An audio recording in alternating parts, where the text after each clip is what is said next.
자, 오늘은 108쪽 하겠습니다. 요번 단원에서 우리가 배울 것은 바로 풍자입니다. 풍자. 자, 여기 형광펜 한번 꺼내서 적어볼까? 형광펜. 자, 풍자 동그라미 줄 거 보세요. 비판하려는 대상을 과장 왜곡하거나 비꼬아서 우스꽝스럽게 나타내고 웃음을 불러일으키는 표현 방법. 자, 여기서 제일 중요한 단어는 두 가지입니다. 비판. 자, 비판하는데 그냥 비판하는 게 아니라 웃음을 통해서 비판하는 거죠. 그것을 풍자라고 합니다. 예를 들어 봅시다. 여기 위에 보면 공익 광고가 하나 있습니다. 공익 광고. 이게 다야. 그러면 이 광고에서 말하고 싶은 게 뭘까? 이력서인데 이력서의 사진이 엄청나게 크지? 그지? 그 사람의 경력이라든가 그 사람의 실력, 그 사람이 잘하는 거 이런 것들을 써놓은 게 아니라 사진을 크게 해놨지. 그지? 뭘 비판하는 걸까? 그렇지. 바로 뭐야? 외모 중시. 그죠? 외모 중시 사회를 비판하는 그런 내용이죠. 그죠? 그래서 요번 단원에서는 소설을 하나 배울 건데 이 소설을 통해서 어떤 풍자의 내용을 배우도록 하겠습니다. 자, 일단 109쪽 보겠습니다. 109쪽에 보면 이상한 선생님 제목이 이상한 선생님이야. 부정적인 의미죠. 선생님이 이상하대. 자, 그럼 어떤 선생님인지 한번 봅시다. 우리 박 선생님은 참 이상한 선생님이었다. 자, 주인공이 나왔네요. 그죠? 박 선생님. 박 선생님은 생긴 것부터가 무척 이상하게 생긴 선생님이었다. 키가 한 뼘밖에 안 되어서 뼘생 또는 뼘박이라고 불리는 별명이 있는 것처럼, 자, 이 쌤의 별명이 뭐다? 뼘생, 한뼘 선생님, 준말이겠죠. 그죠? 한뼘 박 선생님, 준말로 뼘박, 이렇게 되겠네요. 그죠? 박 선생님의 키는 키 작은 사람 가운데서도 유난히 작은 키였다. 일본 정치 때라고 말하는 걸 봐서 일제강점기인 것 같습니다. 그죠? 일제강점기 때 혈소로 지원병을 지원했다. 체격 검사에 키가 제 척수에 차지 못해 낙방이 되었다면, 그래서 땅을 치고 울었다면 얼마나 작은 키인지 알 수 있다. 자, 이분이 일제강점기 때 일본 군대에 지원을 했는데 키가 너무 작아서 합격을 못했다는 거지, 그지? 자, 그러면 여기서 이제 우린 두 가지가 알 수 있지. 키가 무척 작았다는 거하고, 그 다음에 여기 보면 일본 군대에 지원했으니까 되게 친일적인 성격이라는 걸 알 수 있겠죠, 그죠? 친일적인 태도.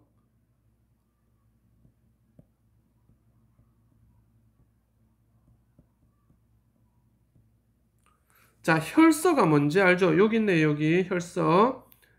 제 몸에 피를 내어 자신의 결심, 청원, 맹세 따위를 글로 쓰는 것. 저는 일본 군대에 꼭 가고 싶습니다 하면서 자신의 마음을 드러내기 위해서 손가락 끝에 상처를 내서 그 피로 저는 꼭 군대에 입대해서 일본을 위해서 훌륭한 군인이 되겠습니다, 이렇게 글로 썼다는 거죠. 그런 걸로 봐서 되게 친일적인 태도를 갖고 있다는 것을 알 수 있겠죠. 계속 보겠습니다.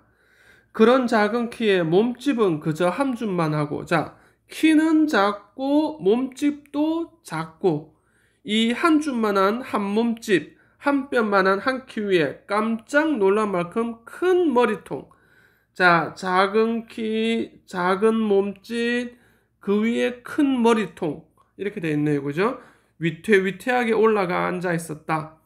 그래서 박 선생님 또 하나의 별명은 대갈장군이었다. 자, 두 번째 별명은 대갈장군. 첫 번째 별명은 아까 뼘생, 뼘박이었던 거죠. 머리통이 그렇게 큰 박 선생님의 얼굴은 어떻게 생겼냐 하면 또한 여느 사람과는 많이 달랐다. 뒤통수와 앞이마가 툭 내솟고 내솟은 좁은 이마 밑으로는 눈썹이 시커멓고 왕방울 같은 두 눈은 부리부리하니 전기가 있고도 사납고 코는 매부리코요. 입은 매기입으로 귀 밑까지 넙죽 째지고 목소리는 쇠꼬챙이처럼 찌르는 것처럼 쨍쨍하고 잘생긴 얼굴은 아니네, 그죠? 그래서 여기 사진을 보면 사진을 한번 볼까? 여기 그림을 한번 볼까? 일단 이 전체가 한 뼘만 하죠. 한 뼘. 이 전체가 한 뼘만 하고 그 다음에 몸도 작고 그 대신 머리는 커다랗고 그치? 그리고 코는 매부리코. 매부리코 알죠? 코가 이렇게 밑으로 쭉 내려온 코. 그죠? 매부리코에 매기 같은 입에 목소리는 쇠꼬챙이처럼 쨍쨍하고 쇠꼬챙이 찌르는 것처럼 쨍쨍하고 그죠? 요렇게 생긴 인물입니다. 그죠? 자, 그러면 얘들아 밑에 옆에 요거 한번 보세요. 나가 박 선생님을 묘사한 내용에서 알 수 있는 박 선생님에 대한 나의 태도는 어때? 긍정적으로 표현하고 있지 않지, 그지? 외양, 겉모습을, 그죠? 그래서 부정적으로 보고 있죠, 그죠? 부정적으로.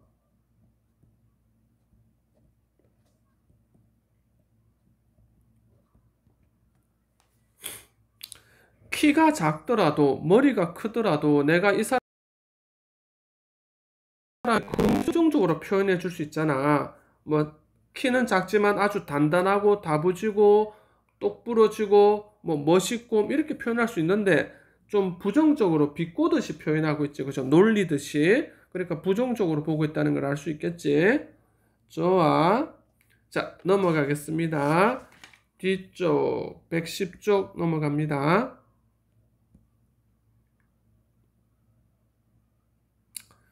자, 계속 읽을게요. 이런 대갈 장군인 뼘생 박 선생님과 아주 정반대로 생긴 이가 강 선생님이었다.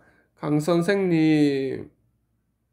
자, 두 번째 인물이 나오네요. 아까 박 선생 인물이 나왔고, 강 선생님은 키가 크고 몸집도 크고 얼굴이 너부릇하고, 너부릇하다는 게 뭐야?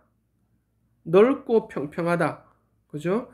얼굴이 검기는 해도 순하여 사나움이 든 데가 없고 눈은 더 순하고 허허 웃기를 잘하고 별로 성을 내는 일이 없고 안우하거나 장난을 잘하고 그렇지.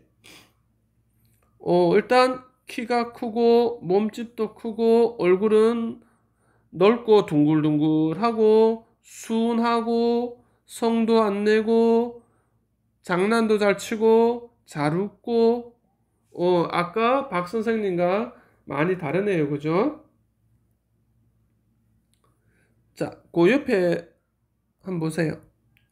강 선생님을 묘사한 내용에서 알 수 있는 강 선생님의 성격은 어떻겠니? 당연히 어떨까? 마음이 넓고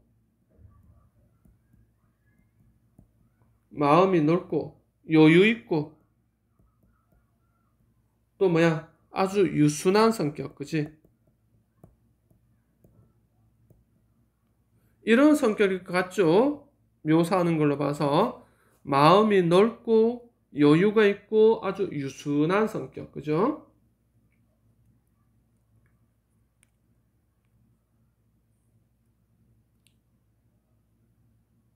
자, 봅시다. 뼘박 박 선생님과 강 선생님은 만나면 싸움이었다. 하학을 하고 나면 하학이 뭐야? 밑에 보니까 하학을 보니까 뭐야? 학교에서 그날의 수업을 마치고 나서 우리가 청소를 한 교실을 둘러보다가 또는 운동장에서 그러니까 우리들이 여럿이는 보지 않는 곳에서 말한다. 두 선생님이 만난다 치면 강 선생님은 괜히 장난을 하고 싶어서 박 선생님을 먼저 건드리곤 했다. 하나는 커다란 몸집을 해가지고 싱글싱글 웃으면서 하나는 한 뼘만한 키에 그 무섭게 큰 머리통을 한 얼굴을 바싹 대들고는 사나움이 졸졸 흐르면서 그렇게 마주서서 싸우는 모습은 마치 큰 숙회와 조그만 고양이가 만난 형국이었다. 큰 숙회는 누구야? 큰 숙회는 여기 강 선생님이겠죠. 조그만한 고양이는 누구야? 박 선생님. 그죠? 자, 이 두 분은 여러모로 대비가 되네요. 그죠? 외모도 대비가 되고 성격도 대비가 되고 그죠?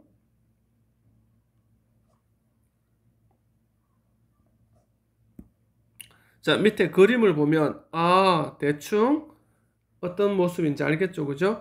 자, 여기까지가 발단 부분이죠. 여기까지 한번 적어볼까? 여기까지가 이제 이야기의 시작이잖아. 그죠? 누구야? 인물 소개지, 인물 소개. 박 선생님. 그 다음에 강 선생님. 그죠? 님의 어떤 외모, 성격을 소개합니다. 그죠? 이 발단 부분에는 주요 인물 2명을 외모와 성격을 소개하는 그런 부분으로 이제 발단이 나타나고 있습니다. 그죠? 좋아. 자, 넘어갑시다. 자, 그 다음 페이지 111쪽. 111쪽 보겠습니다. 다른 학교에서도 다 그랬을 테지만 우리 학교에서도 그때 말로 국어라던 일본말, 그 일본 말로만 말을 하게 하고 엄마 아빠 할 적부터 배운 조선말은 아주 한마디도 쓰지 못하겠다. 자, 일본말이 국어였던 시절. 그러니까 뭐지? 일제강점기 때죠. 그죠? 일제강점기. 그러나 주제소의 순사, 면회서기, 도 평의원을 한 송주사, 또 군이나 도에서 연설하러 오는 사람, 이런 사람들은 어떤 사람들이야? 그 당시에 이제 높은 관직에 있던 사람들이죠. 그죠? 일제강점기 때 관직에 있던 요런 사람들이나 조선 사람끼리 만나도 척척 일본말로 인사를 하고 이야기를 했지, 다른 사람들이야 일본 사람과 만났을 때 말고는 다들 조선말로 말을 하고, 그래서 학교 문 밖에만 나가면 만판 조선말로 말을 하는 사람들이요, 더구나 집에 돌아가면 어머니, 아버지, 언니, 누나, 아기 모두들 조선말로 말을 했다. 여기 주제소의 순사 밑에 한번 읽어보세요. 일제강점기에 순사가 머무르면서 사무를 보던 경찰의 말단 기관, 경찰서죠. 한마디로 말하면 순사는 뭐야? 순사. 일제강점기 때 경찰이죠. 경찰. 그 다음에 동사무소 같은데 서기, 뭐 이런 분들, 이런 사람들은 다 일본말을 했지만 우리 보통 평민들은, 보통 사람들은 다 조선말로 했다는 거죠. 계속 보겠습니다. 그러니까 우리도 교실에서 공부를 하고 나와 운동장에서 우리끼리 놀고 할 때에는 암만 해도 일본말보다 조선말이 더 많이 더 잘 나왔다. 학교에서고 학교 밖에서고 조선말로 말을 하다 선생님께 들키는 날이면 경치는 판이었다. 경을 친다는 게 뭐야? 요 밑에 있죠. 그죠? 혹독하게 벌을 받았다.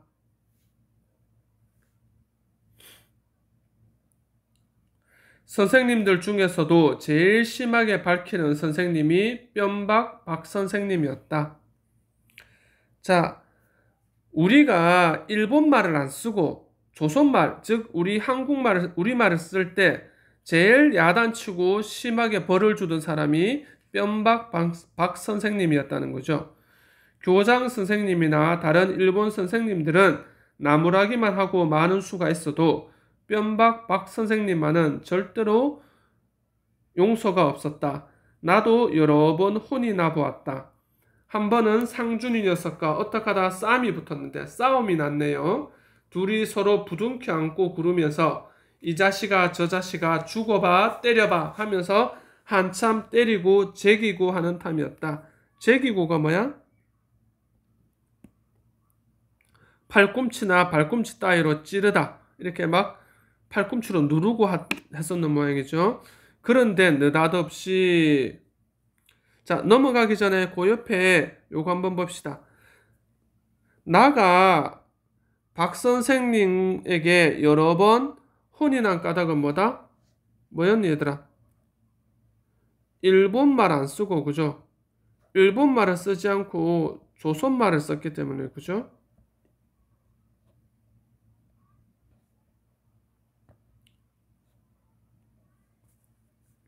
자 넘어가겠습니다. 112쪽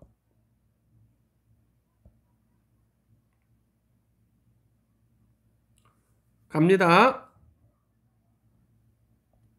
고라 조센고대 겐카 수루야스가 이룰까? 이렇게 읽는 거 맞니? 일본어를 아는 친구들은 한번 제대로 읽어보시기 바랍니다. 어쨌든 이놈아 조선말로 싸마는 녀석이 어딨어? 하면서 구둣발로 넓적다리를 걷어차는 건 정신없는 중에서도 뼘박 박 선생님이었다. 자, 우리 둘이가 싸우고 있으니까 뼘박 박 선생님 와서 구두 신은 발로 우리를 뻥 차면서 야단치는데 뭐라고 야단치는 거야? 조선말로 싸움을 한다고 야단치는 거죠. 싸움한다고 야단치는 게 아니라, 그죠? 우리 둘이는 그 자리에서 뺨이 붓도록 따기를 맞았고 공부 시간에 들어가지도 못하고 그 시간 동안 변소 청소를 했고 그리고 조행 점수도 듬뿍 깎였다. 조행 점수 밑에 보니까 태도와 행실을 아울러 이르는 말 지금으로 하면 상점 벌점을 말하는 거겠네요. 그죠? 태도 점수겠죠. 이렇게 뼘박 박 선생님한테 제일 중한 벌을 받는 때가 언제냐 하면 조선말로 짓거리다 들키는 때였다. 강 선생님은 그와 반대로 아무 시비가 없었다. 교실에서 공부를 할 때 빼고는 그리고 다른 선생님 그 중에서도 교장 이하 일본 선생님들과 뼘박 박 선생님이 보지 않는 데서는 강 선생님은 우리한테 일본말로 말을 하지 않았다. 우리들이 일본말을 해도 강 선생님은 조선말을 하곤 했다. 두 분의 차이가 드러나죠. 우리가 어쩌다 선생님은 왜 국어, 즉 일본말로 안 하세요? 라고 물으면 강 선생님은 웃으면서 나는 국어가, 즉 일본어가 서툴러서 그런다 하고 대답했다. 그렇지만 우리가 보기에도 강 선생님은 일본말이 서투른 선생이 아니었다. 자, 여기까지 적어볼까? 여기까지가 이제 전개죠, 전개. 아까 발단했었고, 전개. 자, 여기 보면 박 선생님하고 강 선생님이 대비가 되죠. 강 선생님. 자, 박 선생님의 가장 큰 특징이 뭐야? 일본말을 강요하는 거죠. 그죠? 아이들이 싸움을 하는데도 싸움하는 걸 야단치는 게 아니라 싸움하면서 일본말을 하지 않고 조선말로 싸운다고 야단치고 있었죠. 하지만 강 선생님은 뭐야? 조선말을 썼죠. 그죠? 조선말. 요게 가장 큰 차이네요. 그죠? 여기까지가 전개. 자, 계속 보겠습니다.